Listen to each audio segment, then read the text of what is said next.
The big chill is changing up our daily routines. For some of you, it's how you get around. EV chargers are busier than ever, as Elizabeth Matthews found out today. She's live in Bolingbrook. Hey, Elizabeth.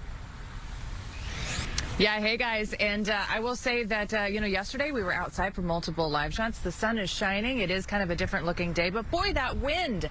We can already kind of start to feel the weather out here changing. We're at an EV station out here in Bolingbrook in a strip mall, and there's been a pretty steady stream of drivers all throughout the day, although they do say that probably tomorrow will be busier. But the drivers tell us that we talked to say that there is a real art to driving an EV in Chicago in the winter.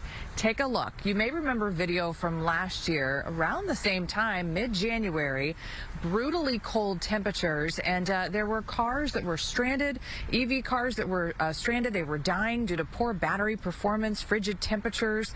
Charging stations were backed up, some people waiting hours on end to get their chance to charge. Well, drivers we spoke to today tell us there is a learning curve when it comes to driving an EV. With traditional cars, like, you kind of know what you're going to get. Minus, like, if it's snowy and the road conditions aren't great, like, you know that you're going to get less mileage out. With the battery, it's like you're not 100% sure, and so you have to factor in, like, the unknown.